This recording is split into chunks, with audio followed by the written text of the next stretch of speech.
Gálatas capítulo 5, versículo 1 diz assim: Estai, pois, firmes na liberdade com que Cristo nos libertou, e não torneis a colocar-vos debaixo do jugo da servidão. E oremos. Amado Pai, Deus querido, obrigado por Tua palavra. Como sempre, Pai, eu preciso do Teu poder, preciso que o Senhor me ajude, me use esta noite para trazer a mensagem de forma impactante, com poder, com eficácia. Abençoe o meu falar e o nosso ouvir, eu te peço, em nome de Jesus. Amém. E vamos então sentar esta noite. A vontade de Deus é para que tudo seja na liberdade. Deus é um Deus que prima por liberdade. Qualquer ideologia, qualquer movimento que restringe a liberdade, que tente de alguma forma proibir, deve ser evitado, deve ser muito cuidado, porque o nosso Deus é um Deus que é pró-liberdade. Ele nos dá o livre arbítrio, ele nos dá escolha. Se alguém ouvir o Evangelho e escolher recusar o Evangelho, Deus fala, ok, eu amo vocês, o meu filho morreu por vocês, ele sofreu na cruz por vocês, mas se você quer rejeitar o Evangelho, rejeita. Problema seu. Deus é a favor, então, da escolha. Nós temos lá em Josué 24, versículo conhecido, versículo 15, porém, se vos parece mal aos vossos olhos servir ao Senhor, escolhei hoje a quem servais, se aos deuses a quem serviram vossos pais que estavam além do rio, ou aos deuses dos amorreus em cuja terra habitais. Porém eu e minha casa serviremos ao Senhor. Então Deus é um Deus de escolhas. É um Deus que quer deixar sempre escolhas. E hoje nós vamos falar, continuando da semana passada, a respeito de finanças, mais especificamente de empréstimos e dívidas. O contexto imediato de Gálatas 5 que nós lemos, estai, pois, firme na liberdade com que Cristo nos libertou. O contexto imediato primário é liberdade espiritual. A liberdade espiritual, ela nos liberta do pecado para que possamos viver uma vida agradável a Deus. Então essa é a liberdade que nós temos. Porém, financeiramente falando, o princípio também se aplica. Deus, ele quer que nós tenhamos liberdade, que nós sejamos livres e tenhamos liberdade. E quando entramos em situações financeiras de empréstimo e esse tipo de coisa, como nós vimos já, o que acontece é que nós trocamos liberdade, nós deixamos de ser livres e nós nos colocamos debaixo de domínio ou servidão de outro.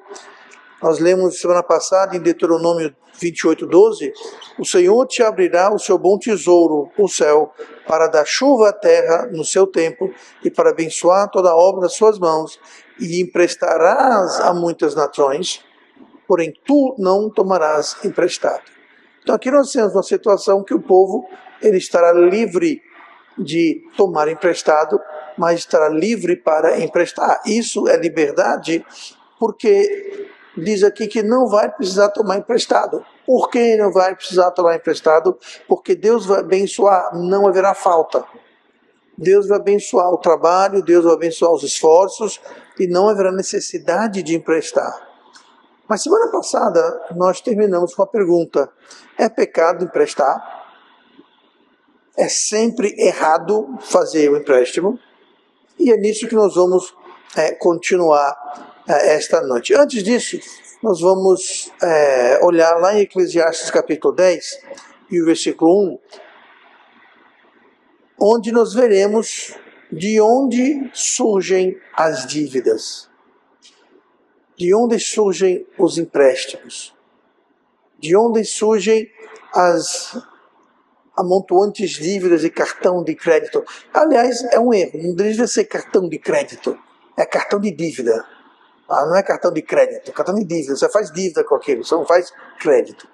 Mas enfim, Eclesiastes 10:1 diz: assim como as moscas mortas fazem exalar mau cheiro e inutilizar unguento do perfumador, assim é para o famoso em sabedoria e honra um pouco de estultícia.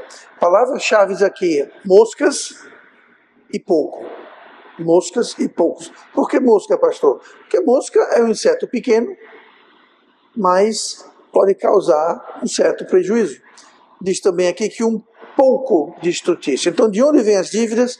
Ela vem do pouco. Ela começa pouco e aumenta, e aumenta, e aumenta. E muitas vezes se torna um hábito, um costume, algo que a gente recorre quase que sem pensar em outra alternativa. Nós simplesmente emprestamos, simplesmente crescemos a dívida, simplesmente tocamos a coisa. Então, de onde vêm as dívidas? Elas vêm de pequenas coisas. É um pouquinho aqui, é um pouquinho ali, vai amontoando, vai juntando, quando você vai ver, fica uma coisa maior. Mas as dívidas surgem devagar e elas podem surgir por vários motivos. Alguns motivos estão fora do nosso controle. Por exemplo, pode haver uma emergência médica, pode haver uma emergência que, suponhamos que você usa o carro para trabalhar e o carro deu um estrago grande e você não tem como pagar aquilo à vista. Nesses casos, é uma dívida que vai incorrer que está fora do seu controle. Tá? Diferente de você sair e comprar um carro, por exemplo, que você, de repente, talvez não tinha condições de comprar. Você meteu a mão pelos pés e foi e comprou. Mas às vezes surge uma emergência, um carro quebra, uma pane em casa, talvez. Pode haver uma pane elétrica e vai ter que refazer a eletricidade da casa toda. Emergências. Pode ser uma emergência de saúde. Pode ser uma catástrofe, uma tragédia, uma enchente, um furacão, um terremoto, enfim. Algo que é emergencial. E aquilo vai, então, causar a necessidade de contrair uma dívida. Tá? O ideal é nós termos uma reserva para tais coisas. Mas é uma das fontes de onde vêm as dívidas, os motivos. Nesses casos, está fora do nosso controle, nós só podemos nos precaver. Tá? Outros motivos são condenáveis, digamos, e responsabilidade nossa. Como, por exemplo, compras impulsivas. Eu fui passar no shopping, eu vi uma bolsa, está falando para as irmãs, aí eu tive que comprar aquela bolsa. Que bom, meu bem, mas você sabe que semana passada você também comprou uma bolsa e a semana antes outra bolsa e está com 50 bolsas aí. É que quando eu vejo uma bolsa, eu não consigo. É uma compra impulsiva. Tá? Nós homens não temos esse problema, é claro. Tá? Mas enfim, o que foi, minha Simone? Está olhando, eu não sei o que você está falando. Então, compras impulsivas, dívidas. A gente vê alguma coisa e a gente precisa comprar aquilo, o mundo vai acabar. Então, é uma dos motivos que surgem as dívidas. Uma mais genérica é você querer viver além da sua condição financeira. Você quer viver de um modo que não condiz com a sua renda, com as suas possibilidades. E tem muita gente que vive assim de modo corriqueiro. Eles querem frequentar lugares, fazerem coisas, e que eles não têm condições, mas eles precisam fazer aquilo. O que acontece? Dívida. É errado o pastor querer fazer as coisas que não é errado. É errado se você não tem condições. Se você não tem condições financeiras para fazer alguma coisa, então aquilo se torna errado. Por quê? Porque você vai obrigatoriamente incorrer dívida, e a Bíblia diz que nós não devemos emprestar. Nós devemos emprestar aos outros, mas nunca tomar emprestado. Então, se Deus não lhe deu condições de ter alguma coisa que você acha que você deve ter, então é uma forma de Deus estar abrindo ou fechando portas. Então, é outra fonte de dívidas. Outra fonte seria ganância. Aquela pessoa que tem uma oportunidade de fazer dinheiro, mas ele não tem. Então, ele vai pegar emprestado, ele vai fazer algo mirabolante, porque essa é aquela oportunidade que eu vou ficar rico. É agora ou nunca. Aí então a pessoa faz um empréstimo, que os juros é caro, as condições são péssimas, mas esse dinheiro eu vou investir, eu vou ficar rico. Ok, cuidado para não incorrer em empréstimos. Não, que eu ouvi dizer um cara que pegou 10 mil emprestado, investiu não sei o que, e aí vendeu e fez 20. Tá, acontece, mas também acontece que o cara pega 10 mil emprestado e perde tudo. E agora está com uma dívida aí para pagar sem ter o que mostrar.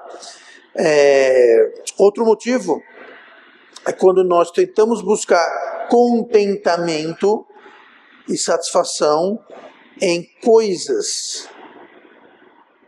Em coisas. Nós falamos sobre isso no domingo, sobre a torre. Tem gente que a torre forte dele é ter coisas. É ter um jet ski, é ter uma casa de praia, é ter coisas. Nada de errado com essas coisas. Mas se você não tem como pagar por essas coisas, não é errado a pessoa possuir um bem de luxo, digamos. Não é errado. Se foi comprado com dinheiro honesto, não ilícito, não criou uma dívida que vai atrapalhar ele, vai o subjugar. Então não é o objeto em si, mas é na nossa condição de ter aquilo. Mas muita gente busca contentamento em coisas, em luxos, viagens e férias, coisas supérfluas. Nada de errado com coisas supérfluas, nada de errado em viagens, nada de errado, mas se você não tem condições, você vai se endividar, botar no cartão, pagar em 52 mil vezes, é um problema muito sério. Nunca, jamais é justificável você emprestar dinheiro para esse tipo de coisa. Para mimos, para luxo. Se você já está endividado, por exemplo, já está endividado, o cartão estourado, carta de cobrança, crédito. Mas eu preciso relaxar, eu preciso fazer uma viagem, fazer um cruzeiro. Não, aí vou pegar dinheiro e botar no cartão. Gente, isso não existe. Não existe. Quer ir no cruzeiro? Quer fazer uma viagem? Tudo bem, se organize, pague suas dívidas, junte dinheiro, aí vá e aproveite. E não você simplesmente passar no cartão de dívida. Não é cartão de crédito, é cartão de dívida. Tchim, tchim! E aí vai amontoando. Então, muito cuidado. Parecem coisas de bom senso, e de fato são, mas você fica surpreso quantas pessoas, não necessariamente aqui entre nós, mas quantas pessoas no mundo fazem esse tipo de coisa que eu estou falando aqui. E no processo se enrolam completamente. Então nós devemos fazer um inventário daquilo que nós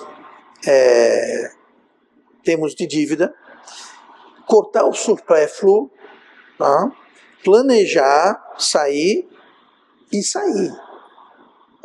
Não deve ser norma, não se acostume em ter rios e rios de dívida. Isso não é saudável, não é normal. E isso é, sim, errado, é pecado. Você está endividado, especialmente por esse tipo de coisa. É diferente se tem uma emergência, pegou fogo novo, incêndio na sua casa, você perdeu tudo.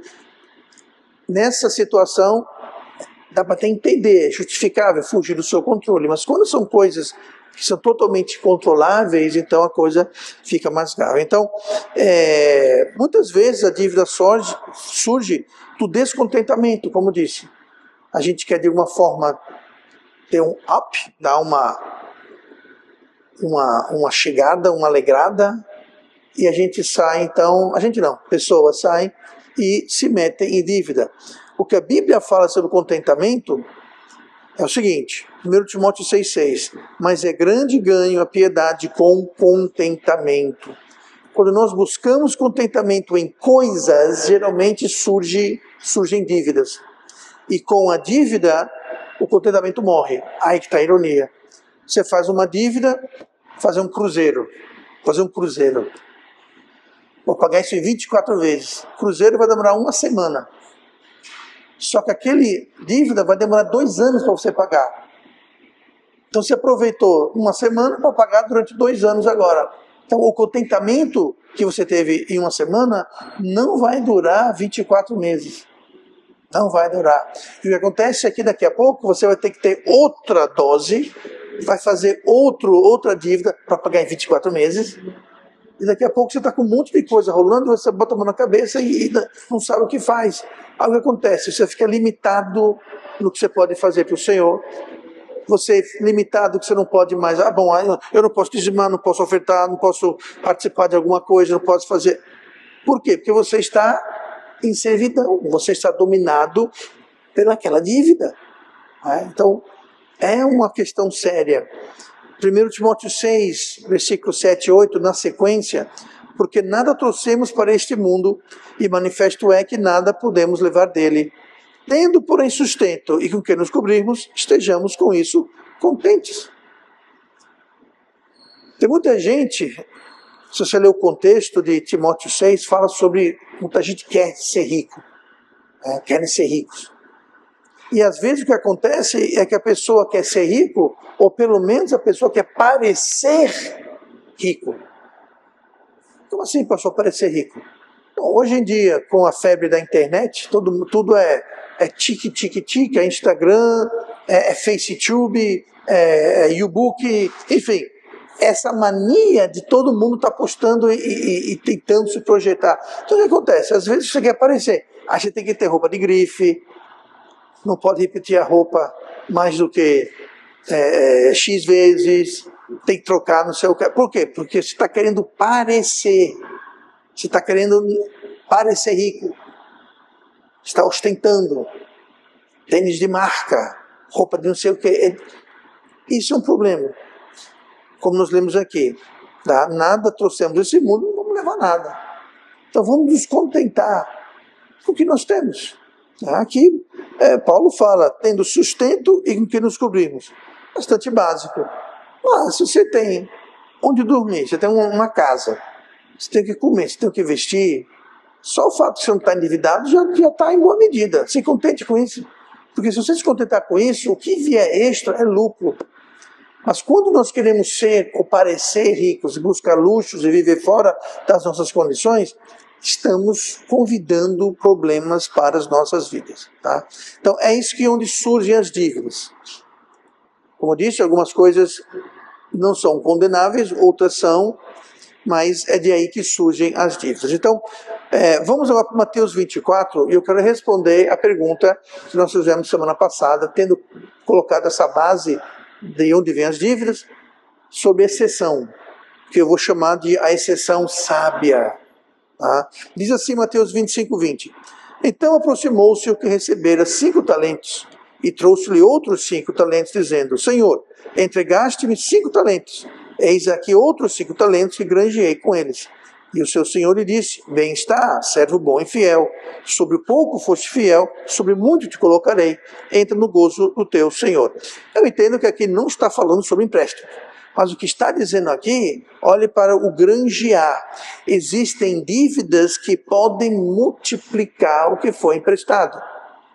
Não é nenhuma programa mirabolante, é granjeado. Não sabemos como esse servo granjeou, mas ele recebeu 5 talentos e granjeou 5. Então, é possível você emprestar 5 e granjear 5. Ou mais pertinente, você pode aumentar. Então, existe um empréstimo que é sábio. Existe um empréstimo que não é condenável. 5 talentos viraram 10. Então, existem situações onde empréstimos são justificáveis. Por exemplo, na produção. Se você vai gerar algum valor, negócios, business, você vai... empresários fazem isso o tempo todo. Eles pegam dinheiro emprestado para granjear. Aí depende. Pode ser a produção, pode ser serviços, enfim. Mas pode granjear, então você vai pegar um dinheiro emprestado, vai granjear, e ele vai dar um lucro bastante para cobrir o empréstimo e ainda sobrar. Então, eu não tenho nada, eu vou emprestar 5 talentos, vou trabalhar, gerar mais 5 talentos, eu tenho 10, eu posso pagar o empréstimo, e aonde eu não tinha nada, agora eu tenho 5. Isso é justificável, você pode fazer isso. É claro, tem que saber o que está fazendo, tem que ser bem... aconselhado, não é só tem que pegar e pronto, tem que fazer a coisa com ordem, com sabedoria. Só estou aqui levantando a questão que o empréstimo para granjear é justificável. Não é proibido, não é errado, não é pecado. Tá? A Bíblia não condena o empréstimo em si. Tá? Continuando. Educação produtiva. Vou dar um exemplo. Você tirar uma carteira de motorista, CNH. Se você quer ser um profissional do volante, trabalhar com transporte, por exemplo, seria um investimento. Eu não sei quanto é que está, alguém sabe quanto é que está hoje em dia uma carteira? Uns 2 mil, 3 mil, 4 mil reais, sei lá quanto é que está. Sei que não está barato, mas é algo que você pode... Vou dar um exemplo aqui. Eu tenho acesso a um carro, mas não tenho carteira. Então eu vou investir, talvez até fazer um empréstimo para conseguir essa carteira, que no mundo afora é algo baratinho, é uma taxazinha. Aqui no Brasil é um investimento, né? Mas é que acontece, você pode investir tirando um CNH, que é educação, treinamento, e você vai então com aquilo granjear, vai trabalhar, onde você vai ter um lucro excedente, onde vai cobrir o empréstimo mais o seu lucro. Então isso também não pode. Pode ser também outro motivo de empréstimo justificável, uma compra de alto valor. Poucas pessoas compram um imóvel à vista, tá? Ou um carro à vista. Agora a questão do carro é diferente do imóvel, porque o imóvel geralmente ele aprecia o valor e um carro ele deprecia. Então muitas vezes você pega empréstimo de um carro e a cada mês que passa, a cada ano que passa, o carro vai caindo de valor, mas o empréstimo não vai cair de valor. Já o imóvel geralmente sobe-se o valor, então o empréstimo vai sendo contraposto com isso. Tá? Falamos semana passada brevemente sobre inflação. Não vou entrar em assunto de finanças e economia, porque foge um pouquinho do assunto. Tá? Você tem que entender, eu não posso me controlar, não posso resistir. Muitas vezes, a apreciação do seu imóvel, de um imóvel, não é que o imóvel subiu de valor, é que o dinheiro caiu de valor. É inflação. Então não é que valorizou. Muitas vezes existe a valorização real. Mas contra a valorização real, você tem que descontar a inflação. Então, muitas vezes o imóvel não teve nenhuma melhoria, não mudou nada, mas aumentou de preço por quê? Porque o dinheiro vale menos. Assim como o quilo da farinha, assim como o preço da banana. Tudo aumenta. Não é que a banana agora é mais valiosa, é que o dinheiro vale menos. Então tem que ter mais dinheiro para comprar a mesma banana, por exemplo. Mas enfim. Então existem empréstimos onde é justificável você fazê-lo, contanto que haja um lucro. Tá? Agora, aqui não vale, é claro, itens de luxo e extravagância, como comprar um jet ski. Pastor, eu quero comprar um jet ski. Ah, tá, para quê? Não, é que eu vou fazer turismo na lagoa, aí eu vou comprar. Você pode até fazer, mas eu te garanto, você faz um empréstimo para fazer passeio.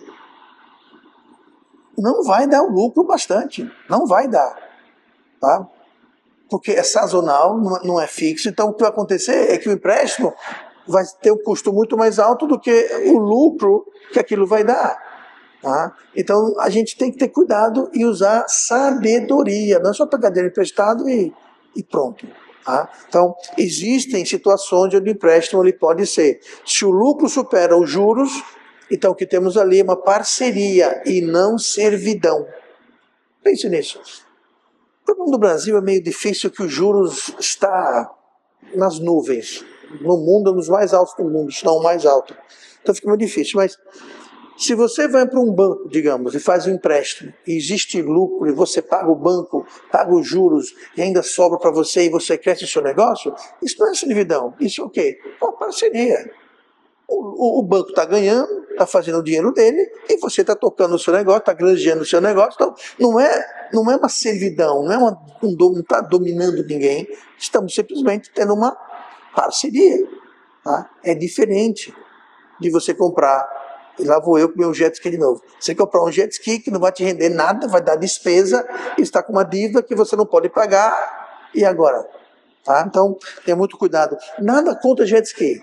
Inclusive, se você quiser fazer um empréstimo, dá um para mim, eu aceito de uma boa vontade, eu nem vou achar ruim. Tá? Então, se os juros excedem o lucro, aí sim é servidão. E é um dos problemas do Brasil. juros muito altos, fica uma questão de servidão. Você trabalha, se mata de trabalhar, granjeia, e os juros vão levar todo o seu lucro. Não sobra nada, você mal consegue não fechar as portas. Você mal consegue manter o negócio flutuando. Por quê? Porque os juros são altos demais. Aí não é parceria, aí é servidão, porque o banco, tudo que você lembra que falamos no ano passado, você trabalha, quase tudo que entra vai pagar o credor. Então quem está lucrando é o banco, é o credor. Então isso não é parceria, é domínio, é servidão. Agora, quando os juros que dá para você granjear, pagar os juros e crescer o seu negócio, tomar conta da sua família, fazer uma poupança, tocando a coisa, isso não é servidão.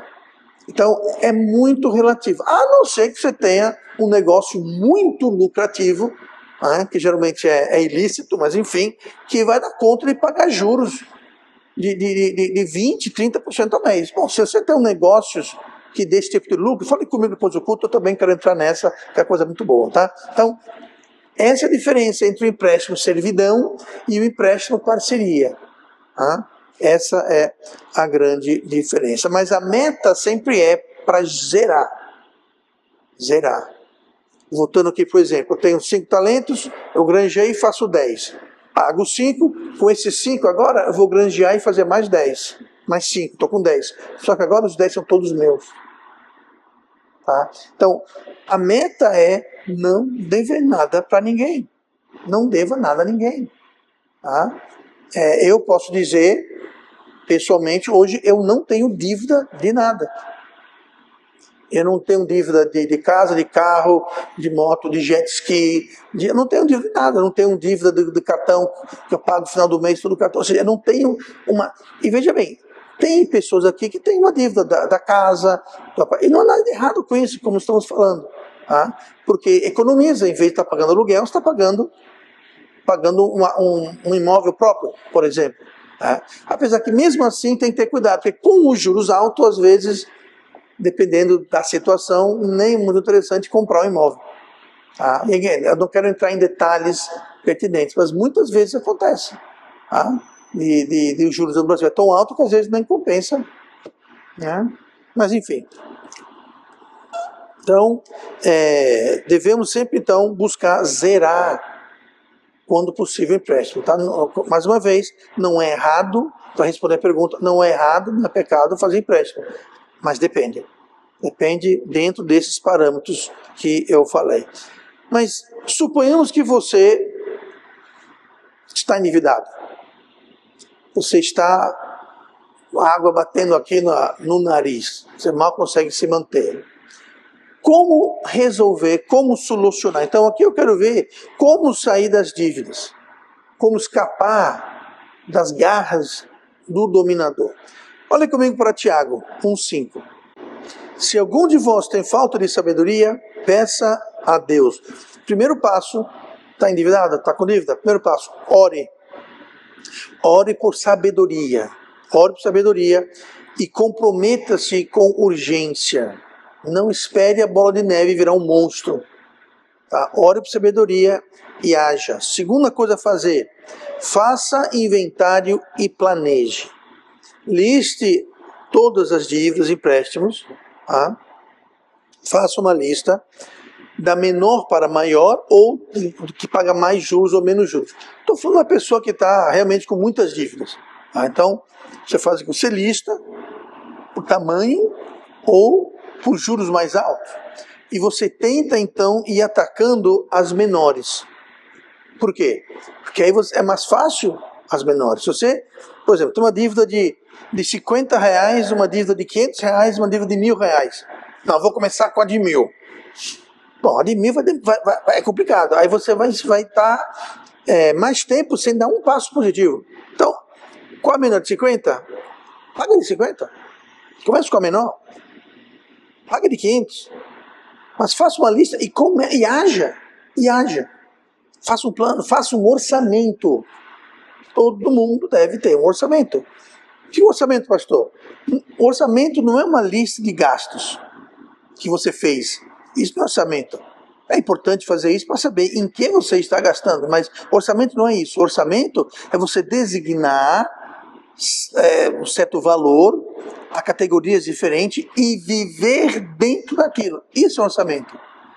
Tá? Não adianta você vir para mim ou para alguém e falar, olha aqui, ó, mês passado eu gastei isso, e deu 2 vezes a minha renda. Tá, resolveu o que é isso? Resolveu nada. Você simplesmente viu aonde você extrapolou. É importante você saber, mas do meu orçamento. Orçamento você fala o seguinte, bom, eu recebo, por efeito de cálculo, eu recebo R$1.000, tudo bem. Aluguel eu pago 100, pastor, que planeta aluguel passa 100? É só um exemplo, gente, só um exemplo. Eu pago 100 de aluguel, eu gasto 100 em alimentação, 100 nisso, 100 naquilo, aí você vê, você aloca e você só vai gastar naquele item aquilo. Então você faz um orçamento e vive dentro daquele orçamento. O valor, quem vai determinar é você. Você vai decidir o quanto você vai colocar. E claro, tem que ser condizente com a sua renda. Não adianta fazer um orçamento fictício do que você gostaria. Não, do que é dentro das suas possibilidades. Aí você vai vivendo, passando o mês, vivendo dentro daquilo. E não fugindo. Tá? E você deve alocar, por exemplo, lazer, entretenimento. Nem que seja R$5. R$5, pessoal, vai comprar um flau na esquina, pelo menos. Alguma coisa. Tá? Tá quanto um flau? R$5? Poxa, vai divide, né? Uma dá uma chupada, outra dá uma chupada, e assim vai, divide um flau. Tá? Mas enfim, mas tenha um orçamento. Senão, sabe o que vai acontecer? Você vai extrapolar. Você vai extrapolar. Então, todo mundo tem um orçamento. Então, faça o inventário, planeje. Tá? Provérbios 21:5 fala: os pensamentos do diligente tendem só para a abundância, porém os de todo apressado tão somente para a pobreza. Essa palavra pensamentos, ela é pensamento, mas é um pensamento no sentido de planejamento. São os pensamentos, aquilo que você pensa, que você planeja, como e o que você vai fazer. Tá? Não é pensamento de forma genérica. Não, é um pensamento em termos de pensar como você vai prosseguir com alguma coisa. Então, primeiro passo, ore por sabedoria. Segundo passo, faça o inventário e planeje. Terceiro passo, que faz parte do orçamento, corte o supérfluo e viva contente. Tá? De repente você não precisa ter tudo que você acha que precisa. Se o orçamento dá, vá-se embora, seja feliz. Mas se o orçamento não dá, você não vai ser feliz. Pelo contrário, então planeje. Como eu li agora há pouco, 1 Timóteo 6,6. Mas é grande ganho a piedade com contentamento. Tá? Contentamento é muito, muito importante. Quarto passo, pague diligentemente e priorize. Não fuja, não adie. Lá em Salmo 37:21 fala assim: o ímpio toma emprestado e não paga, mas o justo se compadece e dá. Então, a primeira parte aqui, que é o que estamos focando do Salmo 37, versículo 21, é que quem não paga é ímpio. É ímpio. Toma emprestado? Tem que pagar. Dê um jeito, negocie, mas pague. O famoso ditado: devo, não nego, mas pago quando posso. Não. Se você tem uma dívida, lembre-se, dívida é jugo. Dívida, você está sob domínio. Dívida, você está endividado. Então não é simplesmente, olha, problema seu, eu vou pagar quando eu puder. Essa não é uma atitude boa. Mas eu falo e pronto. Fale. Não é bênção. Quem faz isso é ímpio. Ímpio não tem bênção. Então não adianta eu pegar emprestado. Rapaz, eu sei que eu peguei, mas eu não tenho como pagar. O que eu vou fazer? Se virar. Se vira, venda um rim, sei lá, arruma outro emprego. Só não roube ou trafique drogas, mas é a sua responsabilidade. E a impiedade é falar: eu posso fazer o que se eu não tenho? Tu não pegava emprestado, tu não gastava. Tá? E fazer esse tipo de coisa é impiedade. E a Bíblia não fala coisa muito boa sobre os ímpios. Tá? Quer ser ímpio? Deus lhe dá liberdade. Quer ser ímpio? Seja ímpio. Agora vai colher o que plantou. Porque tudo que o homem plantar, isso também ceifará. Então, você quer plantar impiedade, vai colher impiedade. Até nisso Deus nos dá a escolha. Mas a Bíblia fala: pague suas dívidas. Sabe o que é o melhor? Não tenha dívidas. Não tenha dívidas. Mas se tiver, pague. Eu falei agora há pouco Que eu pessoalmente não tenho dívida. E não tenho. Mas isso é nesse momento hoje que eu vivo, agora. Não quer dizer que no passado eu não tive dívidas. Claro que eu tive dívidas no passado. Tá? Então não estou dizendo, mas foram dívidas pelo resultado, dívidas sábias. Tá? Mas não estou criticando quem tem dívida, mas quem tem dívida fora de controle ou dívidas não sábias. É isso que a Bíblia condena. Quinto passo, trabalhe extra, se for o caso. Honre a Deus primeiro. E mais importante, não deixe de ofertar ou dizimar. Tá? Eu não estou dizendo isso porque eu estou de olho no seu dízimo, não, gente. Mas se você chegou a um ponto que você não pode ofertar na igreja, nem dizimar, porque você está com muita dívida, de quem é culpa?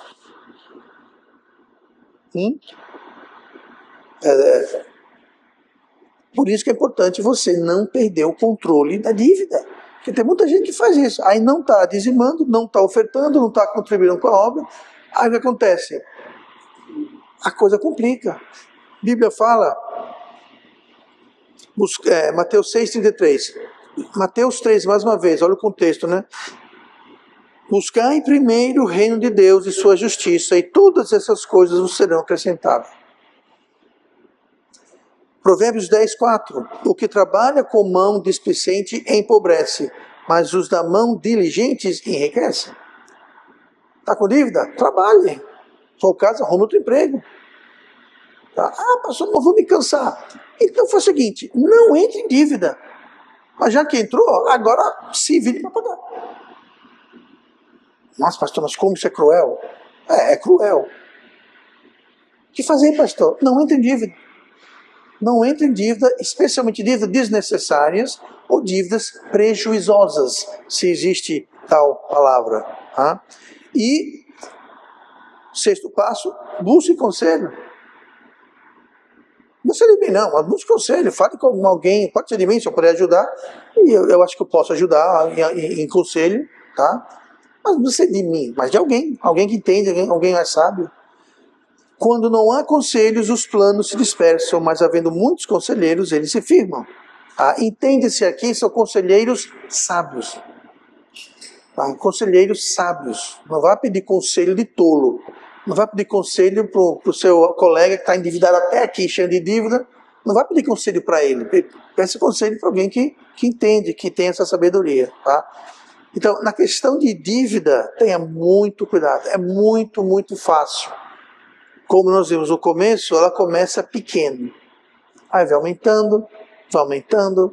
E quando você está falando sobre juros, ou agiota, ou empréstimo, a dívida cresce, ela incha de um modo que você não acredita. Os juros são absurdos, absurdos. Inclusive os bancários aqui no Brasil. Vou para os Estados Unidos, eu conversando com o pessoal lá, eu digo, os juros no Brasil isso, o juros Selic, que ninguém pratica o juros Selic. Tá 15% no Brasil. Quando você fala isso, você fala, por ano, tá alto, né? Eu falo, não, meu querido, é por mês. O queixo, ó. Ninguém acredita. Pois é, acredite.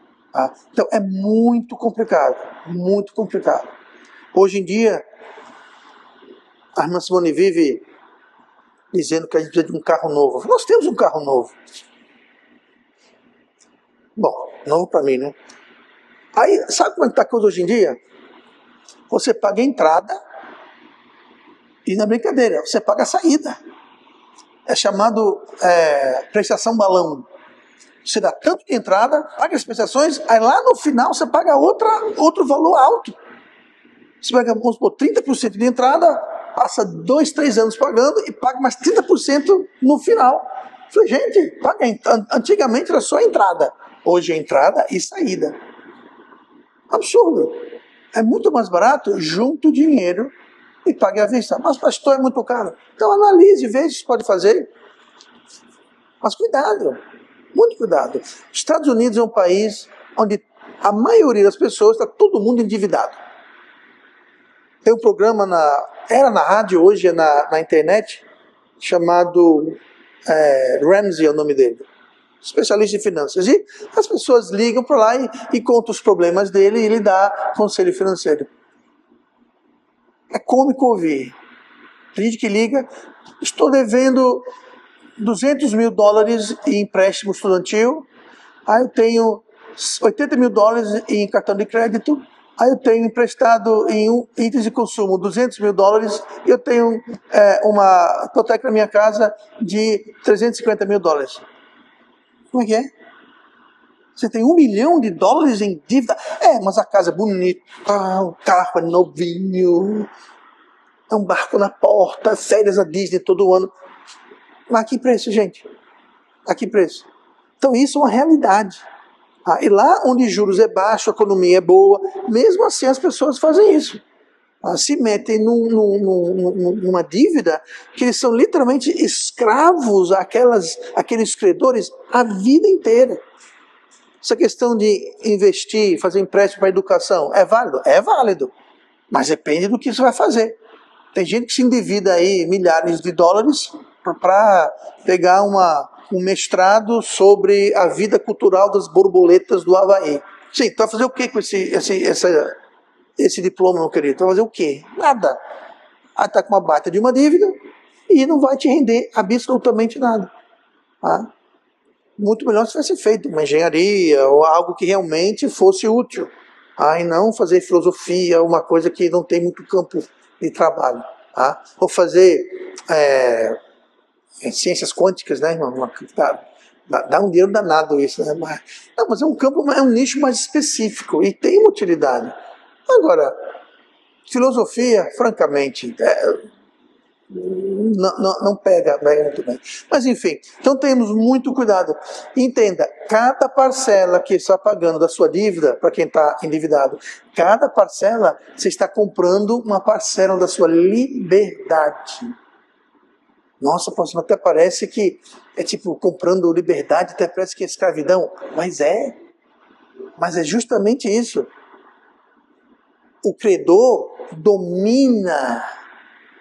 Você é servo dele. Você é o escravo dele.